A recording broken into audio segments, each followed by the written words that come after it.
Salut, c'est Marco de Top for Phone. Aujourd'hui, vidéo de test de l'Arcos 53 Platinum. Alors, l'Arcos 53 Platinum, c'est ce mobile que vous voyez devant vous. Ce mobile dont je vous ai déjà fait la vidéo de déballage récemment. Et c'est donc aujourd'hui l'occasion de faire le test de ce fameux smartphone, ou plutôt devrais-je dire phablette. Et vous allez comprendre pourquoi. Je dis phablette tout simplement parce que s'il s'appelle 53, ça n'est pas pour rien. C'est parce qu'il est doté d'un écran de 5,3 pouces de diagonale. Alors aujourd'hui c'est la vidéo de test puisqu'on va bien évidemment s'attarder sur ce téléphone et ce avec deux grandes parties, ou en tout cas c'est la vidéo qui va comporter deux grandes parties. La première partie, grand classique chez Top for Phone, qui va porter notamment sur le matériel, à savoir l'esthétique du téléphone, son écran, ses performances en termes de vélocité, sa connectivité. Donc ça c'est le matériel d'un côté. Et puis dans un deuxième temps on va parler du système d'exploitation, de la surcouche graphique éventuelle, s'il y en a une fonctionnelle et applicative, et de l'usage que l'on peut avoir de ce téléphone. Ça c'est la partie logicielle, donc matériel, logiciel, hardware, software en anglais sont les deux grandes parties que l'on va retrouver dans cette vidéo, classique chez Top for Phone finalement, vous le savez. Et à la fin de ces deux grandes parties, on aura une conclusion et on se dira si oui ou non ce téléphone est un téléphone acheté, ou à minima, si oui ou non ce téléphone doit être l'un de ceux qui doit figurer dans votre liste de choix. Voilà, donc est-ce que c'est un téléphone intéressant ou pas? Finalement c'est ce que l'on se dira en conclusion de cette vidéo. Mais avant de commencer cette vidéo et avant de commencer le test, j'aimerais juste resituer ce qu'est ce téléphone, mais surtout aussi la marque Arcos. Alors la marque Arcos, c'est une marque française qui est née dans le début des années 2000, qui est une marque qui a eu son succès. Au début des années 2000, les vieux geeks comme moi, en tout cas les trentenaires et quarantenaires et plus, se souviennent que la marque Arcos était une marque qui était extrêmement innovante. À l'époque, on avait Arcos qui sortait des baladeurs numériques, avant même de l'iPod, avec des écrans couleurs, des gros disques durs, etc. Donc c'était vraiment la belle époque pour Arcos, avec des produits très innovants, en avance sur son temps. Alors tout au long des années 2000, Arcos en fait a fini par se faire rattraper, on va dire un peu manger, grignoter des parts de marché par tout simplement Apple, qui a sorti des produits qui étaient de plus en plus performants, notamment plus récemment les iPod Touch, qui ont été un petit peu, on va dire, cruels en termes de produits avec ceux d'Arcos, puisque finalement le public s'est détourné d'Arcos pour aller vers Apple. Bon, on ne peut pas leur en vouloir, Apple est une marque qui a une très très forte aura. Alors depuis quelques années, depuis à peu près 3 ans, Arcos est une marque qui est un petit peu chahutée. Elle perd du chiffre d'affaires et notamment, depuis 3 ans, elle essaie d'opérer un virage stratégique. Elle essaie de se repositionner, elle essaie de retrouver du marché, de recréer du chiffre d'affaires tout simplement. Alors, pour ça, Arcos a déjà depuis 2 ans opéré une première phase de virage stratégique, donc de 3 ans, en créant des tablettes, ou plus précisément en important sur le marché français des tablettes conçues en Chine, mais vendues sous son nom. Donc ça c'est la première chose. Arcos revient à la charge avec des tablettes. La deuxième chose, c'est qu'Arcos, désormais depuis l'année 2013, donc on est en plein dedans, commercialise des smartphones. Et donc actuellement il y en a 3. Il y a 3 modèles. Il y a l'Arcos 35 Carbone, l'Arcos 50 Platinum, que j'ai eu l'occasion de tester, de vous montrer en vidéo. N'hésitez pas à la retrouver notamment sur la chaîne YouTube de Top for Phone. Et puis aujourd'hui l'Arcos 53 Platinum. Alors l'Arcos 53 Platinum, il s'appelle 53, c'est pas pour rien, c'est tout simplement parce qu'il a un écran de 5,3 pouces, donc c'est son nom qui veut qu'effectivement il a un écran de 5,3 pouces, et inversement. L'Arcos 50 Platinum, lui, a un écran de 5 pouces, tout simplement, et le 35 Carbone a un écran de 3,5 pouces. Donc voilà un petit peu aussi une manière mémotechnique, ou je sais pas comment on pourrait l'appeler, pour justement savoir quel est le téléphone qui a telle et telle taille d'écran. Bon. Donc le 53 Platinum, bon, son écran fait 5,3 pouces, donc forcément on est plus que dans le domaine du smartphone, on est dans le domaine du phablette. Donc on est sur un téléphone qui est un phablette, puisqu'il a un écran qui fait plus de 5 pouces. Donc c'est un mélange finalement de tablette et de smartphone. Et on est sur un téléphone qui a des caractéristiques qui vont, on va le voir, hein, on pourrait les qualifier d'intéressantes, justement, voilà. Alors avant de commencer la vidéo test, j'aimerais aussi juste faire une dernière parenthèse, à savoir notamment le prix de ce téléphone. 250 € prix client maximum, c'est notamment le prix que l'on retrouve sur la boutique officielle d'Arcos. Je ne doute pas que dans les quelques semaines à venir, on arrive à retrouver ce téléphone pour moins cher sur le web. Donc un téléphone qui vaut, je viens de vous l'évoquer, 250 €, pardon. Oh là là, mon Dieu. 250 €, ce qui en fait précisément est un prix de 249,90. C'est son prix exact. Mais bon, 250 €, vous m'aurez compris, j'ai arrondi à quelques centimes près.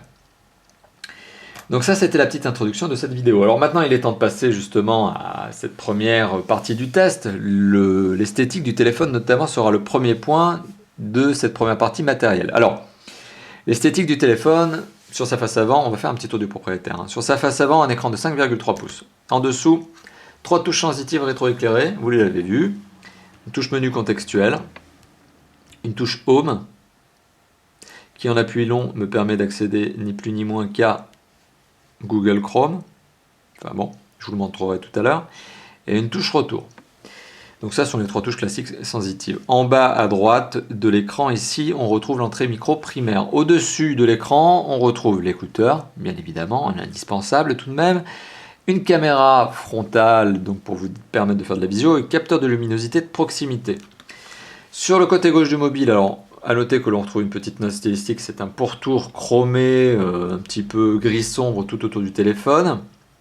Bien évidemment, il est tout autour du téléphone parce que c'est un pourtour. Et on retrouve donc un bouton de contrôle de volume plus-moins ici, sur lequel je reviendrai d'ici quelques instants. Sur le dessus du mobile, on retrouve un connecteur micro USB ici et un jack 3.5 ici, format OMTP. C'est la particularité donc de ce connecteur, de ce jack 3.5, pardon, il est format donc OMTP. Sur le côté droit du mobile, on retrouve le bouton Power, donc le bouton On-Off. Ici, une petite fente dans le coin inférieur droit. Et en bas du mobile, strictement rien. Sur le côté inférieur, donc rien du tout. À l'arrière du mobile, on retrouve un capteur photo ici de 8 mégapixels. C'est d'ailleurs clairement indiqué dessus, avec son flash LED. Le capteur photo forme une légère excroissance à l'arrière du mobile. Et on retrouve le marquage Arcos. Alors, une légère excroissance qui, lorsque je me permets de poser le téléphone sur une table... Je vais sortir du menu tout de même, je vais y arriver. Est-ce que le téléphone serait en train de me faire des petits caprices? Ce qui serait pas mal quand même pour une vidéo de test. Allez, voilà, c'est bon. Donc, si je pose le téléphone sur une table, est-ce que le capteur photo me rend ce téléphone bancal? Un petit peu, mais sans plus. C'est pas une grosse catastrophe. Donc oui, comme tout capteur photo en excroissance à l'arrière d'un téléphone, forcément ce dernier devient un tout petit peu bancal, mais c'est pas une catastrophe. Du fait qu'en fait, il n'est pas vraiment énorme, ce capteur photo, ou en tout cas que l'excroissance n'est pas vraiment énorme. Alors, le cache batterie, c'est un cache batterie que l'on peut retirer, c'est un cache batterie en plastique vernis, ce qui rajoute un petit peu à l'agrément d'utilisation du téléphone. Ça le rend glissant, certes d'un côté, mais d'un autre côté, ça fait moins cheap. Ce qui est quand même pas mal sur un téléphone qui vaut 250 €. C'est pas parce qu'on paye peu, entre guillemets, qu'on est forcément obligé d'avoir un design moche et un téléphone qui fasse vraiment trop low cost. Pour le coup, c'est pas le cas, le design est plutôt réussi. Si j'enlève le cache batterie, donc ça s'enlève assez facilement. Alors je retrouve à l'intérieur du mobile 4 petites choses. Je retrouve une batterie, 2800 mAh. Je retrouve 2 emplacements pour carte SIM. Carte SIM numéro 1 avec la possibilité de faire de la 2G, 3G. Carte SIM numéro 2 avec uniquement la possibilité de faire de la 2G. Emplacement de la carte micro SD qui permet d'ajouter jusqu'à 64 Go de mémoire. Alors vous l'aurez remarqué, il y a 2 cartes SIM ici. D'ailleurs, ce sont des cartes SIM Pritel, donc je me permets de remercier notre opérateur partenaire qui me permet de tester les téléphones avec ses services téléphoniques. Donc merci à Pritel.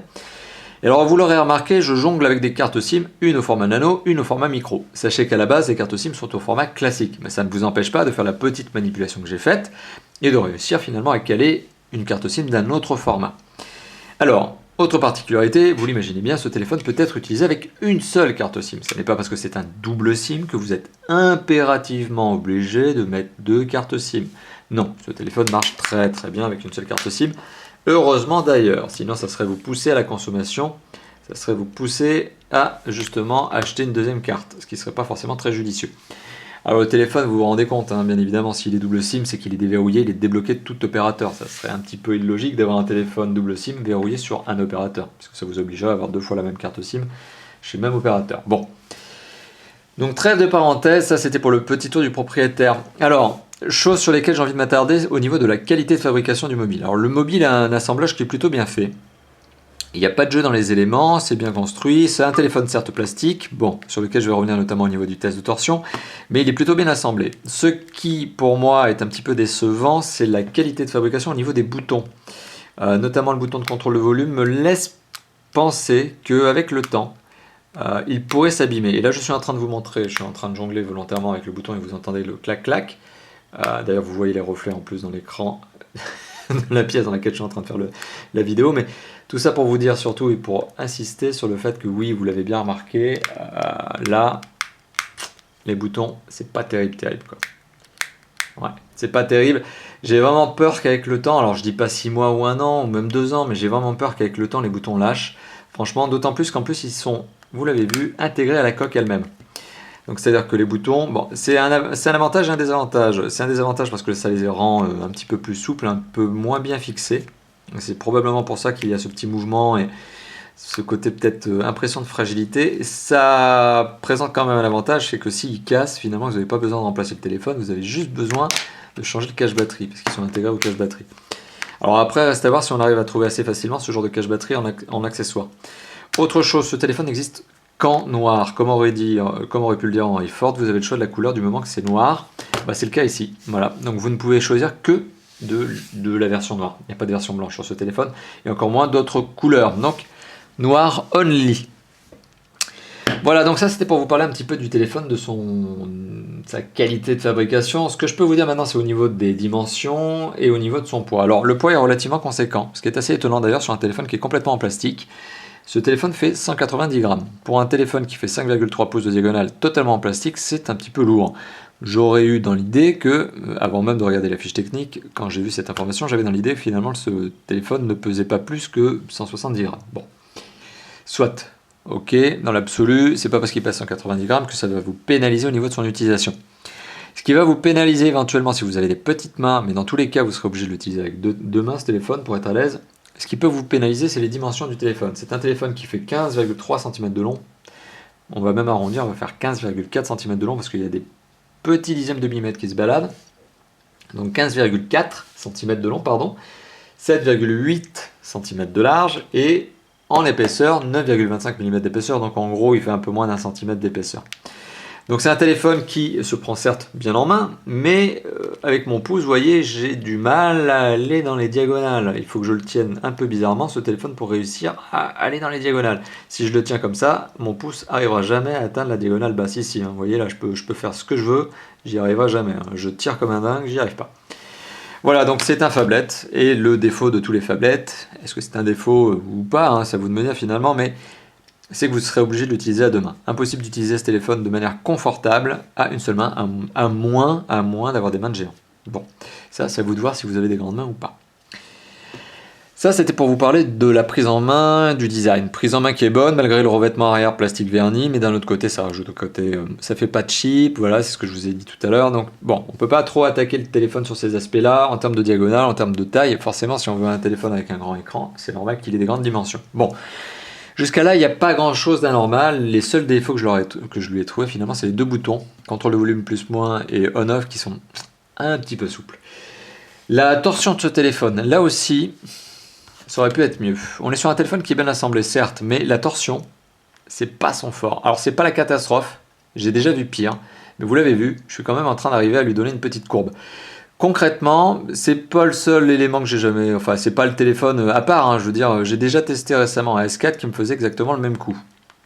Donc oui, plus le téléphone est long et large, plus il est fin, forcément plus la torsion va lui faire du mal. Donc oui, c'est un téléphone qui se tord. Ce qui m'amène juste à vous dire que si vous utilisez ce genre de téléphone et que vous le mettez dans votre poche arrière, de jean, évitez de vous asseoir avec dans la poche. C'est-à-dire qu'évitez de le conserver dans votre poche quand vous vous essayez, parce que il y a peut-être une chance quand même qu'il se plie au moment de votre au moment de vous asseoir sur une chaise. Il y a un moment il y a peut-être je dis peut-être une minime chance que voilà, il se plie. Enfin, personnellement, je le tenterai pas trop. Donc vous l'avez bien compris, c'est pas un téléphone fragile en soi. Mis à part les boutons, et j'aime bien insister sur cette notion-là, c'est pas un téléphone fragile en soi, mais quand même, il mérite que l'on fasse un petit peu attention. Alors il mérite d'autant plus que l'on fasse attention parce qu'il se raye. Donc le cache-batterie qui est là, en fait, a déjà commencé à prendre des petites rayures. Et pourtant, je ne fais que le poser comme ça. Mais il prend des rayures ici en bas, parce que tout simplement, comme le capteur est en excroissance, ça rend le téléphone un petit peu en bancal, ça le met en diagonale, et donc en fait, toutes les rayures apparaissent ici. Donc voilà, sachez-le. Sachez-le, donc c'est un téléphone qui, en raison de son plastique verni, mérite soit que vous fassiez extrêmement attention, et donc que vous le protégiez éventuellement avec un étui, une housse, ou je sais pas, mais... Ou alors finalement les rayures, c'est pas ce qui vous fait peur, et puis bon, laissez faire quoi, c'est pas grave, mais ça arrive les rayures sur un téléphone, surtout sur un cache-batterie en plastique, c'est pas très grave en soi.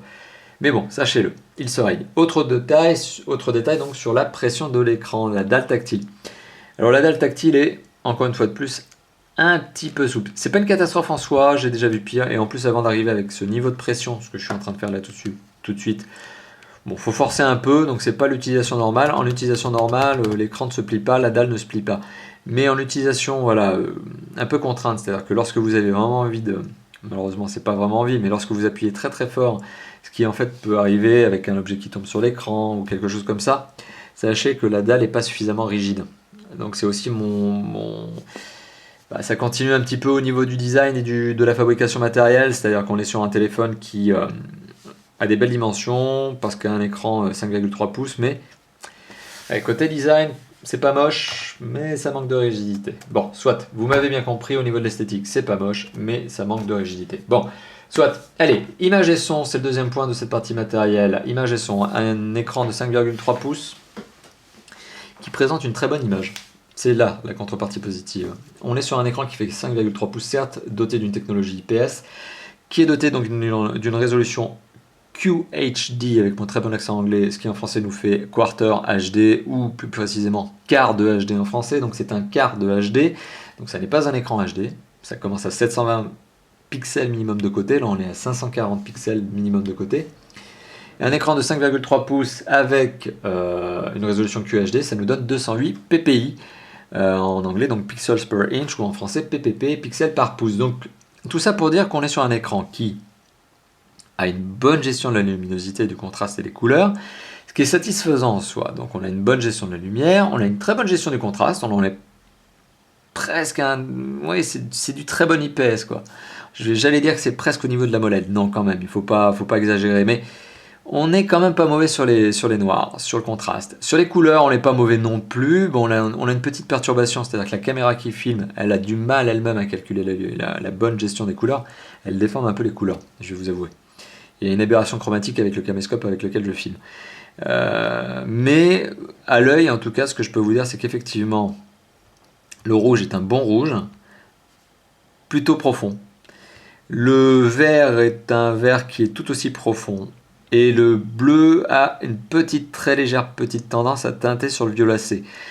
Mais très légère tendance. En tout cas, c'est ce que je perçois à mon œil. Mais voilà. Dans l'absolu, gestion des couleurs, des contrastes et de la luminosité très très bonne. Donc c'est vraiment un bon point. C'est que l'écran qui est utilisé ici donne une vraie très bonne qualité d'image. On a aussi, bon ça je vous l'ai évoqué tout à l'heure, un capteur de luminosité qui permet de gérer en automatique aussi la lumière, ce qui est le cas ici. Mais là pour le coup, je vais débrayer ce mode et je vais le passer en mode lumière à moitié de puissance. C'est ce que je fais sur toutes les vidéos pour vous donner une échelle de comparaison justement d'un écran à l'autre, pour vous donner une idée de est-ce qu'il est suffisamment puissant en termes de lumière ou pas. Voilà, donc on est finalement sur un écran qui a une bonne qualité d'image, et si je devais lancer une petite vidéo, alors je vais lancer une petite vidéo YouTube, hop, je vais lancer la petite vidéo de la GoPro Hero 3,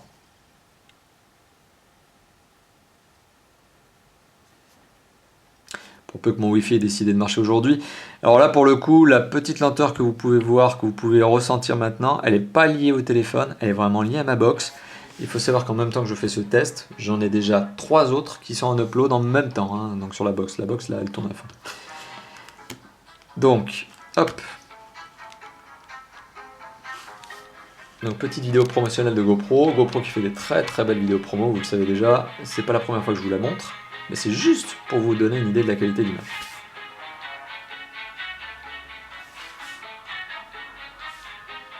Alors le haut-parleur qui est situé bien évidemment à l'arrière du téléphone a un son étouffé lorsque vous posez le téléphone sur une table. Mais si vous le décollez, ça va déjà beaucoup mieux. Alors, sentez, vous avez la différence. Bon. Voilà, donc une qualité d'image tout à fait satisfaisante. Tout à fait satisfaisante, d'autant plus que je vais vous montrer un petit livre numérique pour vous donner une idée de la qualité de lecture justement sur cet écran.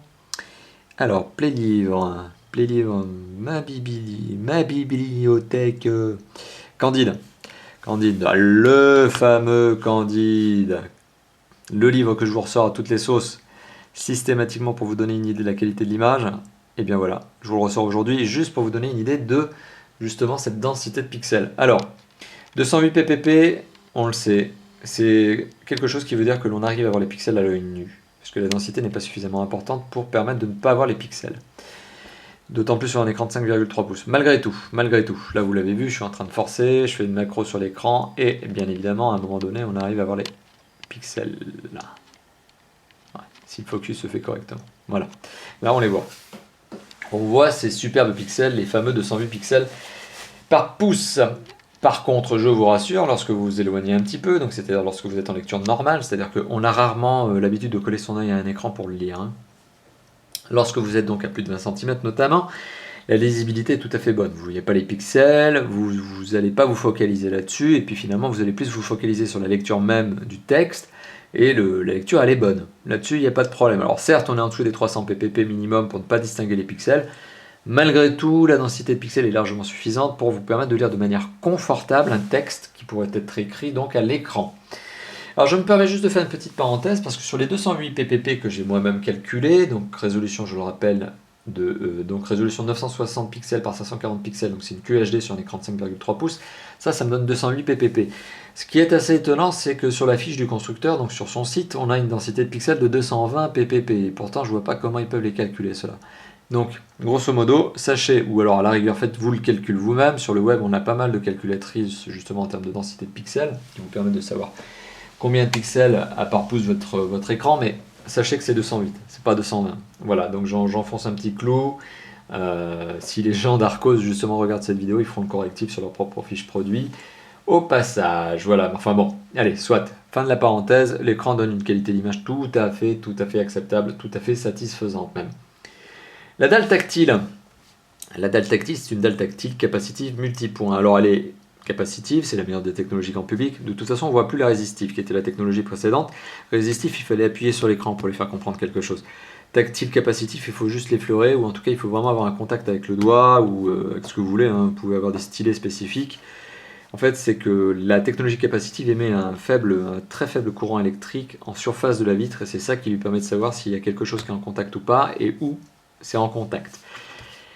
Voilà, donc ça c'était pour la petite minute, comment ça marche du capacitif. Maintenant, juste pour revenir au capacitif. Alors, on est sur une dalle tactile capacitive, multipoint, 5 points pour être précis, donc c'est pas la plus fine, c'est pas la plus performante des dalles capacitives, mais c'est une très bonne dalle capacitive malgré tout. Donc 5 points, elle n'est pas dotée d'une vitre renforcée, ça sera ma seule critique sur la dalle tactile, donc c'est dommage, on n'a pas de Corning Gorilla ou de Dragon Tail ou quelque chose du type. On a une vitre, certes, mais qui manque un petit peu de rigidité. Par contre, en termes d'utilisation, rien à redire, ça marche nickel. Le son est véhiculé par 3 moyens sur ce téléphone, vous le savez. Il est véhiculé par le haut-parleur, qui se trouve à l'arrière, pardon. Il se trouve où? Je suis en train de me perdre, Où est le haut-parleur, mon Dieu? Attention. Mais il est caché. Alors là, voilà. Est-ce que ça sera mon fail de la vidéo? Où se trouve le haut-parleur? Bon sang. Ah bah il est là. Ouais, c'est ça, il est là. Il est sur le bas, là. Je me disais bien, là. Je voyais pas la grille et autres, mais effectivement, il est là. Et effectivement, il n'y a pas de grille. Ce qui veut dire que, ouais, il y a quelques petites perforations. Là. Je sais pas si on les voit. Je vais peut-être nettoyer l'écran. Hop. Et tous ces reflets, c'est génial. Alors, on la voit ici, là, la petite grille. Hop. Epic Citadel pendant ce temps-là qui tourne. Allez, hop, voilà, je viens d'éteindre le téléphone. Donc, vous l'avez vu, le haut-parleur est ici. Donc, le haut-parleur a un son qui est étouffé lorsque je le pose sur la table. Qu'est-ce que ça veut dire concrètement? Ça veut dire que voilà, lorsque vous le posez sur la table, eh bien, vous perdez du son. Donc, vous avez une perturbation au niveau du son, il est légèrement étouffé. C'est un haut-parleur qui possède une qualité de son, on va dire, correcte. Peut-être... c'est pas peut-être, c'est sûr même. Manquant peut-être de... Enfin, c'est certain. Manquant de puissance sur les basses. En fait, le haut-parleur a de la puissance. On va l'écouter tout de suite d'ailleurs. Je vais lancer du MP3. Le haut-parleur a de la puissance, c'est pas trop le problème, mais il manque de basse. Mais ça c'est le propre de tous les haut-parleurs. Et puis les monos. Bon, donc c'est un haut-parleur qui fait son travail, mais ne lui en demandez pas beaucoup plus.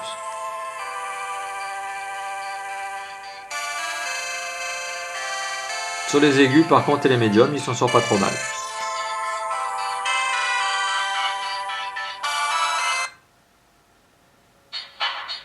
Voilà, sur les basses, on sent qu'il n'est pas à l'aise sur les basses. Mais enfin bon, soit. Le haut-parleur, il marche tout à fait bien quand même. L'écouteur donne un son qui est tout à fait bon. en conversation, il n'y a pas de mauvaise note à lui donner, c'est un bon écouteur. Le son est tout à fait normal, vous comprenez parfaitement votre interlocuteur. On pourrait presque dire que le son est plutôt cristallin d'ailleurs. On est vraiment sur un son qui est tout à fait convenable. Sur le jack 3.5, même chose, on est sur un son tout à fait convenable à une condition, c'est à savoir donc à une seule condition, que vous utilisiez soit le kit piéton de base qui est fourni avec, mais qui n'est pas forcément le plus agréable à porter, plastique brut, etc. Regardez la vidéo de déballage. Mais surtout, si vous n'utilisez pas un OMTP, vous allez avoir un son qui va être étouffé. Alors, la norme OMTP, c'est ce que je vous indique tout le temps maintenant, par opposition à la norme CTIA. C'est une norme qui est principalement utilisée par les constructeurs chinois. Mais 100% chinois, c'est-à-dire ceux qui conçoivent et qui fabriquent en Chine, plutôt que ceux qui conçoivent à l'étranger, notamment par exemple Apple qui conçoit en Californie, et qui fabrique en Chine chez Foxconn, on le sait. De toute façon, tous les téléphones maintenant sont fabriqués en Chine, quoi qu'il arrive. Non, c'est juste que les téléphones qui sont 100% conçus et fabriqués en Chine, tel l'Arcos 53 Platinum, a un jack 3.5 qui est au format OMTP. Dans l'absolu, c'est pas très grave en soi, c'est juste que lorsque vous allez, si vous voulez changer votre kit piéton, je vais y arriver décidément. Si vous voulez changer votre kit piéton et le remplacer par un autre, si ce dernier forcément possède une entrée micro, soyez très vigilant au fait qu'il ne soit un OMTP ou sinon vous allez avoir un son qui va être très étouffé sur les aigus et notamment la voix. Pourquoi je vous dis ça? C'est qu'en fait la norme OMTP CTIA fait que le jack 3.5 n'a pas la position de l'entrée micro exactement au même endroit et c'est pour ça que vous vous retrouvez avec un son qui peut être étouffé si vous n'avez pas le bon format en termes de casque sur le bon téléphone. Voilà, bon, vous m'avez probablement compris, jack 3.5 OMTP. Sinon pour le reste, il marche très bien ce jack 3.5, il pose pas de problème, c'est juste qu'il faut respecter la norme dans laquelle il est. Voilà, donc ça c'était pour l'image et le son, le résultat est plutôt satisfaisant. Donc on est sur un téléphone certes low cost, un tablette low cost, mais qui en termes d'image et de son reste tout à fait satisfaisant. Alors, autre notion sur laquelle nous allons arriver, qui est celle des performances. Alors on a parlé du son, maintenant on va parler des performances, et juste après on parlera de la connectivité. Alors, les performances, vous le savez, je les monitore avec trois choses. Je les monitore avec l'application qui s'appelle Antutu, Quadrant, et je la monitore aussi avec Epic Citadel. Alors, Antutu, ça permet de donner un score, de savoir si le téléphone est plus ou moins puissant. Le score que l'on obtient permet de confronter ce téléphone avec d'autres. Le score que j'ai obtenu sur ce téléphone est de 10 800 points. Qu'est-ce que ça veut dire? Bon, comme ça ne veut pas dire grand-chose. Hein. C'est sûr, 10 800 points, j'aurais pu vous dire 20 000, vous ne sauriez même pas forcément à quoi ça correspond. Bon, maintenant je vous le donne.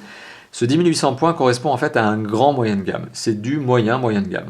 Donc dans la catégorie des moyens de gamme, on va de 6 000 à 12 000 points, c'est ma propre classification. À 10 000 points, vous pouvez presque considérer que vous êtes au milieu. On est vraiment sur du moyen de gamme. Il n'est pas bon, il n'est pas mauvais, il est moyen de gamme. Voilà, donc il est vraiment dans cette catégorie, dans ce segment de marché des moyens de gamme. Et en plus, il est moyen. Donc on ne peut pas faire plus, vous l'avez compris, c'est la 10e fois que je le dis, moyen. Alors, Quadrant, mais j'ai peur de devoir relancer la totalité du test Quadrant. Alors, Quadrant, et malheureusement oui, Quadrant m'aura donné un score qui, par contre, pour le coup, hop, on relance l'appli, on arrête d'appuyer n'importe où. Voilà, Quadrant m'a donné un score lors de mon test précédent qui était de 4500 points. Bon, là encore une fois de plus, c'est du moyen de gamme. Un grand moyen, voilà. C'est vraiment la note que l'on pourra donner en termes de performance à ce téléphone, c'est du grand moyen. Mais cependant, je me permets une petite parenthèse. Ce n'est pas parce que les performances de ce téléphone sont moyennes qu'il n'est pas capable de faire tourner un jeu 3D. Et je vous le montrerai d'ici quelques instants, notamment avec Modern Combat 4, qui d'ailleurs pour le coup est un jeu 3D qui est extrêmement gourmand. Alors en attendant, je lance Epic Citadel. Epic Citadel, c'est une démo de jeu vidéo, entre guillemets, c'est une démonstration technique qui s'appuie sur un moteur graphique qui est Unreal Engine pour mobile 3, donc Unreal Engine Mobile Free. Et cette application, cette démo de jeu, elle est intéressante parce que ça vous permet déjà d'avoir une idée du graphisme, une idée du son, qui est quand même mieux quand on décolle le téléphone de la table. Et puis surtout, ce fameux calcul de FPS. Alors les FPS, c'est le nombre d'images affichées par seconde, donc IPS en français, FPS en anglais c'est frames per second, donc ils sont affichés par ce téléphone. Plus ce score est élevé, plus l'image, vous vous en doutez, sera fluide, donnera ce sentiment de fluidité. Moins le score est élevé, moins l'image est fluide, et forcément, à contrario, on se retrouve avec une image qui donne un sentiment de saccade. Alors, en dessous de 24 fps, on estime que l'image est une low fps, qu'elle n'est pas suffisamment rapide, qu'elle va même être plutôt désagréable à regarder. Vous allez vraiment avoir l'impression que tout tourne au ralenti, que vous avez des saccades, c'est presque image par image. C'est pas agréable. Au-dessus de 24 fps, on estime que l'image est suffisamment fluide. 24 fps, c'était la norme qui était encore retenue au cinéma il n'y a pas très longtemps. Donc 24 fps, classique. 25 fps, c'était encore la norme sur les télés cathodiques. Bon, maintenant, effectivement, sur les télés numériques que l'on a et autres, on est à plus que 25 fps. Donc, quoi qu'il en soit, vous l'avez compris, si pendant des années on s'est contenté de ça, c'est que ça marchait déjà très bien. Plus on approche du 60, qui est le score maximum aujourd'hui obtenu par des ultra haut de gamme, plus l'image est fluide. Ici, sur cet Arco 53 Platinum, le FPS, ou IPS en français, est de 27. Donc, on a obtenu 27 IPS. Alors 27 IPS, c'est pas mirobolant, c'est pas un score de ouf, c'est pas un score de dingo, mais c'est pas un mauvais score en soi, puisque finalement, ça permet d'avoir une bonne qualité d'image, une bonne fluidité d'image. Alors justement, si je lance un petit Modern Combat 4, qui pour le coup est gourmand en performance, performant en vitesse d'affichage, donc il faut un ratio de vitesse d'image, donc IPS, important, sinon on va avoir l'impression que l'image saccade, et en jeu de tir, c'est extrêmement énervant d'avoir l'impression que le bonhomme il court, et que quand il tire, ça met 10 minutes. Bon. Donc Modern Combat 4, on va voir ça. Ok. En plus il est mis à jour, donc c'est la version qui est bien grosse, bien gourmande. Hein. Donc petit panneau de loading.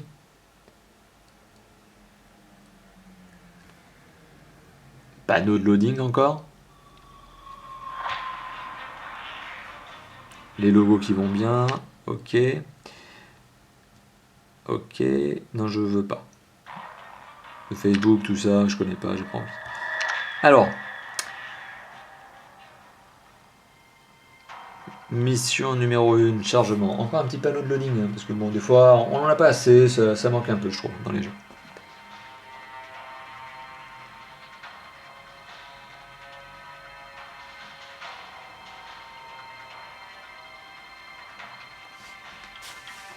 Toujours panneau de loading, hein, toujours. Ah, on y arrive. Alors, hop. Alors, vous allez voir que finalement, bon, je vais peut-être baisser le son parce que là, quand même, c'est gentil, mais bon. Vous allez voir que on arrive très bien à s'en sortir sur ce jeu. Bon, zut. Bon, je me suis fait dézinguer parce que forcément, je suis à un moment du jeu où j'aurais dû me mettre à couvert. Ce que j'ai pas fait. Ok. Alors, peut-être se mettre à couvert là quand même. Hein, bon, vous avez vu, ça tire de partout, ça court de partout, il y a un tank qui débarque. Et pourtant...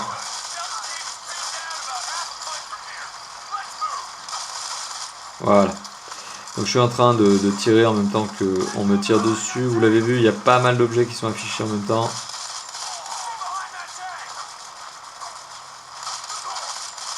Et ça ne lag pas. Donc voilà, donc certes, effectivement, on a uniquement 27 fps affichés par cet écran. Mais on n'a pas de sentiment de saccade. Le téléphone tourne très bien, y compris à Modern Combat 4. Voilà. Et puis vous l'aurez remarqué, je suis extrêmement bon en jeu sur mobile. Donc je laisserai cette partie des jeux sur mobile à Étienne qui est quand même meilleur que moi. Étienne, vous le savez, c'est ce testeur qui nous rejoint chez Top for Fun. Alors, fin de cette parenthèse, effectivement vous l'avez compris, le téléphone est suffisamment puissant pour faire tourner des jeux 3D. Donc je parle même pas des jeux 2D parce que vous vous en doutez bien, un Angry Birds tournera d'autant plus facilement sur ce téléphone qu'un Modern Combat 4 tourne dessus. Alors, ce que je peux vous dire, c'est au niveau des caractéristiques du téléphone. Alors je vais lancer une petite application, CPUZ, pour vous donner des petites informations sur les caractéristiques du mobile. Alors il s'agit d'un téléphone qui est doté d'un triptyque classique CPU, GPU, RAM, donc tel que on a un processeur 4 cœurs 1,2 GHz et vous le voyez c'est un Cortex A5, ARM Cortex A5 pour être précis, vous le voyez c'est écrit dessus, donc 4 cœurs cadencés chacun à 1,2 GHz. Bon, c'est un bon processeur de téléphone low cost qui en veut. C'est-à-dire que je dis qui en veut parce qu'aujourd'hui, encore en 2013, on voit des téléphones low cost qui ont des double cœurs 1 GHz. Ok, bon, pour ceux-là, vous pouvez les laisser de côté. En général, ils ne sont pas très performants. Quand vous arrivez dans des double cœurs ou des 4 cœurs qui commencent à pulser à plus de 1,2 GHz ou 1,2 GHz, bon, là, vous avez quelque chose qui commence à donner un petit peu quand même, hein, qui est un peu sympa. Un processeur 4 cœurs 1,2 GHz, c'est cool. Voilà, c'est un bon pros. On a en mémoire vive, je reviendrai là-dessus, mais on a un processeur graphique, un Adreno 203. Alors là, pour le coup, autant le processeur de calcul, donc le CPU, qui est un Cortex A5, bon, qui est un peu vieillissant, tourne bien, pas trop le faire de critique, autant le Adreno 203, c'est clairement un processeur qui est un peu en perte. Hein. Malgré tout, bon, vous l'avez vu, on arrive quand même à jouer à des jeux 3D avec un processeur graphique qui n'est pas, le plus moderne, qui n'est pas le plus récent, hein. Enfin en tout cas qui n'est pas le plus performant de tous. Alors à côté de ça, on a la mémoire vive. Alors la mémoire vive de ce téléphone, c'est une mémoire vive de 1 Go. Donc on a 1 Go de mémoire vive, c'est pas si mal. En dessous, ça aurait été une catastrophe. 1 Go, c'est une bonne chose. Donc on a une RAM, alors ici qui est valorisée à 834 MB parce que bon, il y en a une petite partie qui est prise par le système d'exploitation. Mais on a une RAM de 1 Go. Donc voilà, c'est déjà pas mal. Alors maintenant, pour vous parler de la mémoire de stockage, d'ailleurs vous en avez une petite information ici, la mémoire de stockage sur les 4 Go initiaux revendiqués par le constructeur comme étant installés dans le téléphone, et c'est le cas, au final l'utilisateur n'en a plus que 2,7 puisque le reste est pris par le système d'exploitation. Donc sur les 4 Go de ROM initiale, c'est la mémoire de stockage que l'on appelle aussi la ROM, on n'a plus que 2,7 Go restants, donc utilisables, exploitables. Alors sur ces 2,7 Go, forcément vous allez pouvoir télécharger et installer des applications, des jeux, des livres, des MP3, tout ce que vous voulez. Bon. Alors certains téléphones et certains constructeurs sont très respectueux d'une limitation qui est imposée par Google et Android, notamment donc sur son système qui est que normalement vous ne devez pas, depuis Android 4.1, pouvoir installer des applications et des jeux sur autre chose que la mémoire interne du téléphone. Certains constructeurs ont dit « Oh, bon, c'est gentil, mais moi je fais ce que je veux, je prends ton système, je le mets dans mon téléphone, mais maintenant je me débrouille. » Donc ça, c'est les constructeurs qui, comme Arcos, ou en tout cas le constructeur qui travaille pour Arcos, a fait « Ok, bon, il y a une limitation imposée par Android, mais moi je m'en moque. » Donc globalement et concrètement, par exemple, le jeu que j'ai installé qui est Modern Combat 4, je ne l'ai pas installé sur la mémoire interne du téléphone, parce que 2,7 Go, dès que j'en installe 1,93 Go, c'est le point de Modern Combat 4 dessus, il ne me reste pas grand chose pour le reste, pour la musique, etc. Donc, j'ai installé le jeu sur la carte microSD, ce qui confirme que ce téléphone est capable d'installer les jeux et les applications sur la carte microSD. Alors je dis pas tous, il y en a peut-être quelques-uns qui bug. En tout cas, Modern Combat 4, qui est donc un gros jeu récent, s'installe sur la carte microSD, donc pas de problème là-dessus. C'est un vrai bon point, parce qu'il y a certains concurrents qui ont malheureusement trop suivi la limitation imposée par Google au pied de la lettre, et qui, malheureusement pour l'utilisateur, finalement ne lui permettent pas d'installer les jeux et les applications sur les cartes microSD. Ici, c'est pas le cas. On a donc un très bon point. Il faut le souligner, parce que c'est pas tous les constructeurs qui font ça, et on se retrouve avec des mobiles qui aujourd'hui ont 4 Go de RAM parfois, et dont on ne peut pas faire grand chose, parce que finalement, voilà, vous l'avez bien compris, les applications et les jeux, quand ils sont trop gros, vous êtes carotte, parce que vous ne pouvez pas les installer sur la microSD. Donc voilà, vous m'avez bien compris sur ce fait-là. Bon. Connectivité, ça sera le dernier point de cette analyse du matériel. Alors la connectivité de ce téléphone, il s'agit d'un téléphone qui est plutôt bien connecté. Connectivité que je vais qualifier de satisfaisante. Alors vous l'avez vu, il s'agit d'un double SIM, c'est déjà sympathique, même si vous pouvez l'utiliser qu'avec une seule SIM, c'est un double SIM. Alors c'est un double SIM, ce que l'on appelle stand-by. En gros, vous ne pouvez pas recevoir 2 appels téléphoniques sur chacune des cartes SIM en même temps. C'est-à-dire que chacune des cartes SIM ne peut pas être appelée et vous décrochez les 2 appels. C'est-à-dire que nécessairement, un des 2 appels va tomber sur le répondeur, pour être plus clair. Voilà.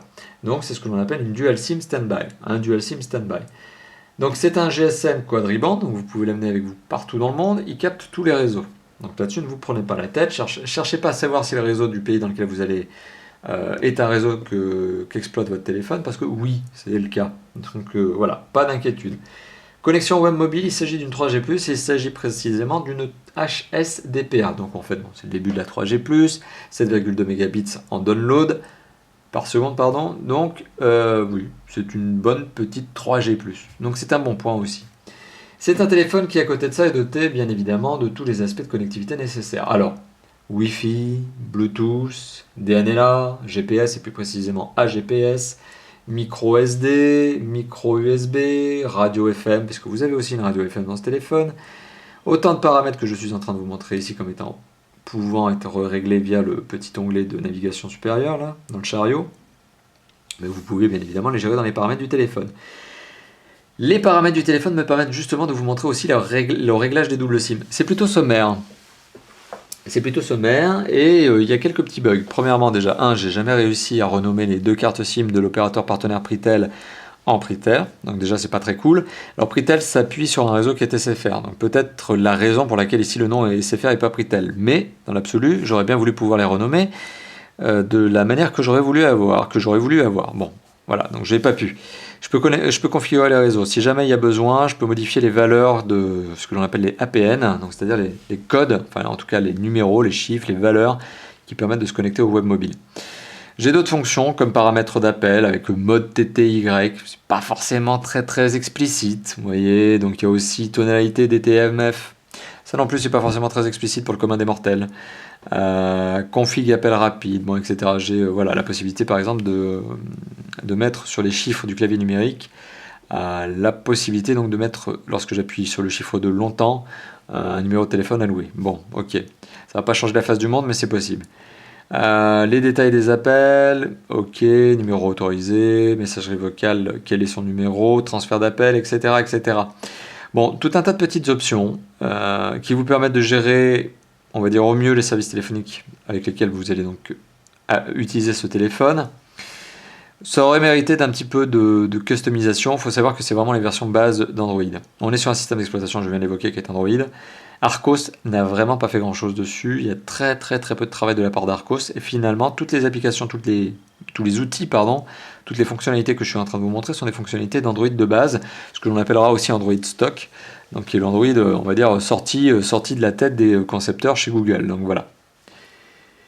Donc juste pour revenir là-dessus, sur cette connectivité, on est sur un téléphone qui est très connecté, enfin qui est bien connecté, qui respecte bien, qui a de bonnes normes, une bonne accroche réseau, bonne accroche Wi-Fi, accroche satellite, on va dire convenable. Pas de grosses difficultés comme on avait pu le constater en 2012 avec des mobiles chinois. Ici, l'accroche satellitaire, elle est normale. On a aussi cette fameuse radio FM, qui est un vrai tuner radio. Hein. C'est pas une radio online. Hein. Si vous désactivez vos deux cartes SIM, si vous les passez en mode avion, toutes les deux, vous pouvez très bien utiliser votre radio FM pour peu vous brancher le kit piéton en guise d'antenne. C'est le seul moyen pour lui d'accrocher les ondes.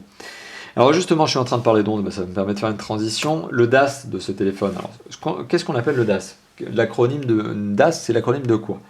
Alors, le DAS, c'est l'acronyme de débit d'absorption spécifique. C'est avec ce débit d'absorption spécifique que l'on valorise la capacité qu'a un téléphone à émettre ou non des ondes. Plus ce DAS est élevé, plus le téléphone émet des ondes lorsque vous êtes en appel. C'est uniquement une valeur qui est utilisée pour les appels. C'est-à-dire que ça ne sert pas quand vous utilisez notamment votre téléphone en lecteur MP3. Donc plus le DAS est élevé, plus le téléphone émet des ondes et plus il représente un danger potentiel pour la santé. En Europe, donc en Union Européenne, on a une norme qui est imposée et donc un chiffre à ne pas dépasser qui est de 2 watts par kilo. Au-dessus, le téléphone est illégal, il n'a pas le droit d'être vendu en France. En France, en 2013, on voit des téléphones qui arrivent largement à tomber en dessous des 1 watt par kilo, à de très rares exceptions près que je me fais un malin plaisir systématiquement à dézinguer sur cet aspect. Bon, pour le coup, l'Arcos 53 Platinum est un téléphone qui est un bon élève.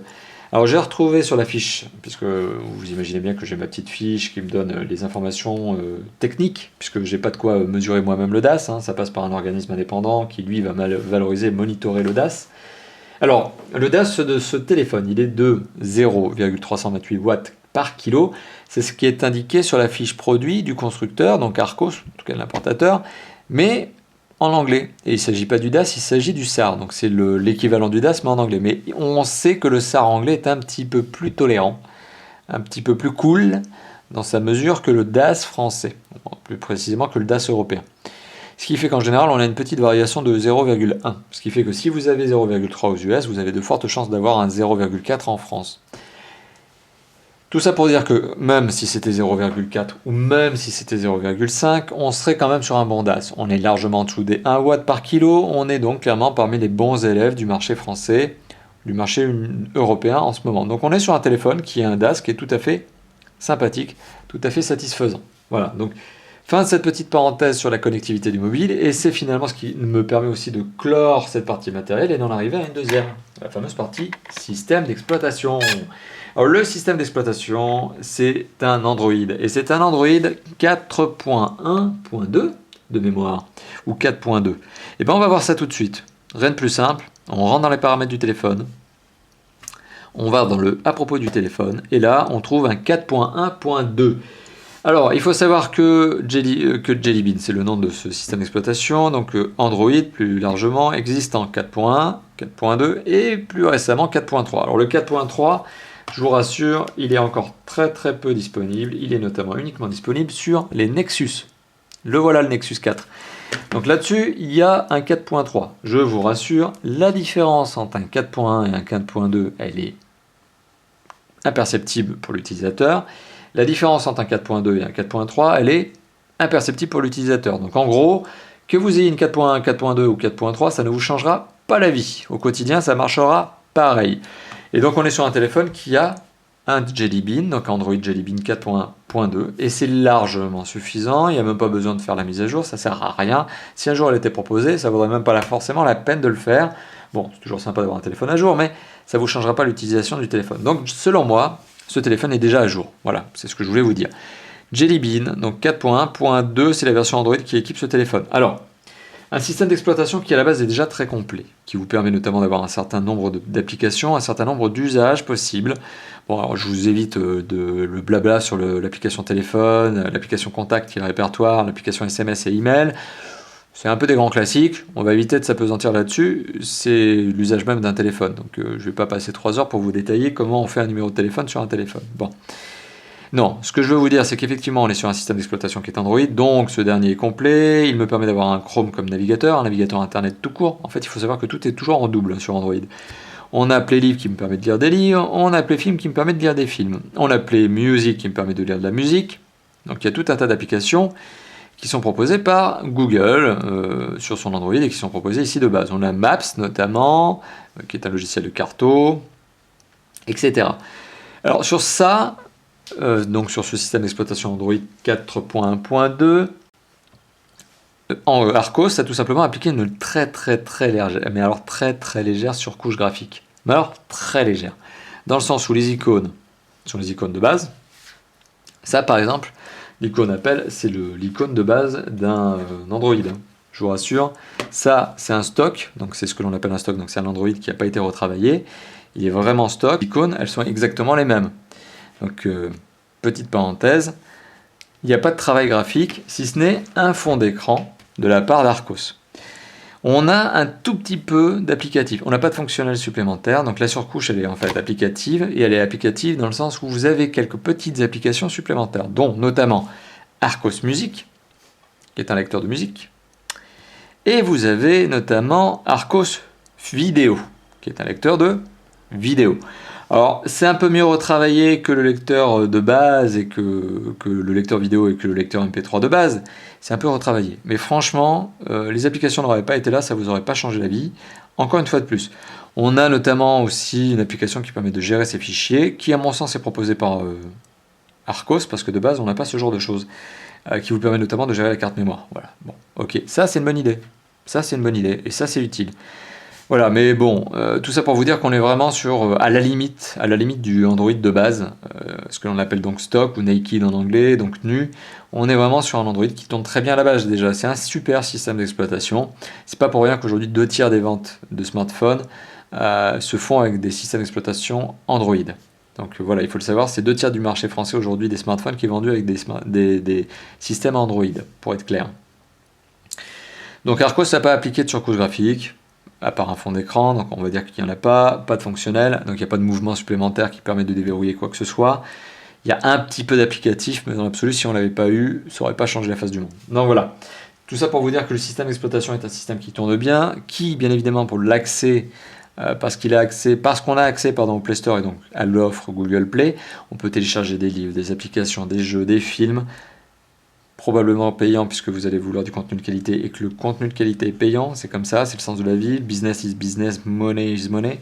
Mais sachez-le, ce téléphone est personnalisable puisqu'il est doté d'un système qui accepte ce genre de choses, personnalisable, customisable en design, customisable en applicatif, customisable en fonctionnel. Bon, tout ça sont des choses que vous pourrez retrouver via le Play Store, pour lequel vous devrez lâcher quelques petits euros, notamment pour acheter un thème par exemple, un pack d'icônes, etc.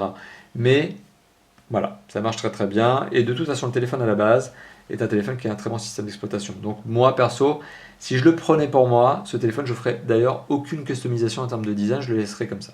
D'ailleurs bon, c'est aussi probablement parce que j'ai déjà un Nexus 4 et que ce Nexus 4 est totalement nu, Android naked, et au stock, et que forcément voilà, j'ai pas non plus mis de surcouche graphique. Alors, tout ça pour en arriver à l'usage même de ce téléphone. Est-ce que ce téléphone est un téléphone destiné aux particuliers, aux professionnels, aux deux? Eh bien, on va être clair. Ce téléphone est normalement, enfin, est un double SIM. Donc, par définition, il peut s'appliquer aux deux univers. Professionnel, personnel, voire les deux en simultané. Parce qu'on peut très bien imaginer le cas d'un professionnel qui veut mettre sa carte SIM perso et sa carte SIM pro dans le même mobile en même temps et gérer les deux lignes téléphoniques. C'est l'avantage finalement des dual SIM, c'est de les rendre polyvalents sur cet aspect-là. Après, dans l'absolu, ce téléphone, en raison de sa marque, en raison de sa conception, en raison de son système d'exploitation qui est très stock, qui est naked, fait que ce téléphone me semble principalement destiné à un public de particuliers. Je doute de voir ce téléphone dans les flottes entreprises, ça m'étonnerait énormément. Donc, voilà, c'est plutôt un téléphone qui, je le pense, sera destiné à un public de particuliers, mais ça c'est son positionnement commercial, marketing. Dans la réalité, il pourrait très bien être utilisé par n'importe quelle typologie de consommateur. Maintenant, j'en reviens au téléphone en lui-même et à ce que l'on peut en faire. C'est un téléphone qui permet de faire tout ce que l'on veut. Application gourmande, jeu 3D gourmand. Finalement, il peut même lire des emails, accéder à Internet, lire de la musique, lire des films, etc., etc., etc. Donc tous les usages d'un smartphone sont possible avec ce téléphone, d'autant plus qu'il a des performances qui sont suffisamment élevées, c'est un téléphone qui est suffisamment véloce pour vous permettre justement de l'utiliser pour tous vos besoins. Voilà, donc en plus il a un grand écran, etc. Donc c'est un téléphone qui se destine à tous les publics. Alors, lorsque je parle de l'usage d'un téléphone, il y a deux choses sur lesquelles je reviens. Je parle notamment de l'appareil photo et de l'autonomie. Alors, parlant de l'appareil photo, je vais vous montrer ce à quoi il ressemble. Donc je prends une petite voiture miniature. Sachez que les photos que je suis en train de réaliser, vous les retrouverez notamment sur le site de Top 4 Phone, ce qui vous permettra notamment de voir à quoi ressemble une photo fichier natif. Donc vous aurez un fichier exemple sur Top 4 Phone. Alors, l'autofocus ne se calcule pas tout seul. Il faut que j'appuie sur le bouton appareil photo pour lui demander de faire l'autofocus. Je relâche le bouton, il prend la photo. L'autofocus n'est donc pas un autofocus idiot, dans le sens où il ne s'applique que lorsque vous lui demandez. Donc c'est une sorte de semi-autofocus. Alors je dis ça parce qu'il y a des autofocus qui sont, notamment sur le Nexus 4, c'est un exemple, un petit peu bêtes, qui ont tendance à papillonner tout au long de la tentative de prise de vue. C'est-à-dire qu'ils ont du mal à se fixer quelque part, et donc l'autofocus, voilà, là, vous voyez la mise au point qui est là, puis elle passe par là, et elle passe là-bas, etc. Bon, ça a le don de m'énerver. Là pour le coup, on est sur un autofocus qui est intelligent, dans le sens où, forcément, il ne s'active qu'au moment où vous allez appuyer sur le bouton appareil photo, là. Voilà. Donc dans l'absolu, un autofocus malin. Alors on a une fonction vidéo HD et on a forcément cette fonction caméra frontale qui permet d'avoir la vue du dessus. C'est ce que vous êtes en train de voir, notamment lorsque je suis en train de faire le film de la caméra qui filme le téléphone. Vous voyez, donc il y a une sorte d'écho. Mais oui, le capteur photo, le capteur frontal, il est là. C'est un capteur de mégapixels de mémoire et qui permet forcément de faire de la visio, mais aussi de prendre des vues frontales, sauf que la qualité étant assez faible, je suis pas sûr qu'on se prenne en photo tous les matins comme ça. Bon, soit vous l'avez compris, après ça dépend de votre narcissisme, mais je pense que le capteur photo principal sera le capteur photo utilisé le plus fréquemment. Alors après, il prend des photos qui sont tout à fait convenables. Vous l'avez vu, j'ai pris une photo d'une voiture miniature, elle sera en ligne, à vous de vous faire votre idée, mais selon moi, la photo est tout à fait exploitable. Elle est même imprimable. Alors ça fait pas partie des meilleurs appareils photo de smartphone, ça fait pas partie des meilleurs appareils photo tout court déjà, ça c'est sûr. Il vaut mieux un bon compact qu'un appareil photo de téléphone pour prendre des vraies bonnes photos, mais quoi qu'il en soit, il se débrouille pas mal, cet Arco 53 Platinum, sur la notion de photo. Donc c'est déjà un bon point. L'autonomie, sur la notion de l'autonomie, est-ce que c'est un téléphone qui tient longtemps la charge ou pas du tout? Eh bien, je peux vous dire que c'est un téléphone qui tient longtemps la charge. Et ça aussi, c'est un bon point. Une batterie de 2800 mAh avec un téléphone qui est moyennement performant, donc moyennement gourmand, avec un écran qui lui aussi est moyennement, on va dire, pas beau parce que l'image est belle, mais en tout cas qui est doté d'une résolution qui, elle, est pour le coup moyenne. Donc tout ça fait que grosse batterie et performance moyenne, eh bien ça donne le résultat d'une autonomie plutôt sympathique. Alors on dépasse allègrement la journée, on arrive même assez facilement à accrocher les 2 jours d'autonomie. C'est vraiment un bon smartphone. Alors 3 jours, j'aurais peut-être pas cet optimisme. Je pense que c'est un téléphone qui aura du mal à arriver aux 3 jours d'autonomie. Ce que peut faire par exemple un Galaxy Note 2 par exemple, qui est très optimisé, très bien optimisé, qui travaille très bien et qui pourtant est plus performant. Qui a une batterie un peu plus grosse.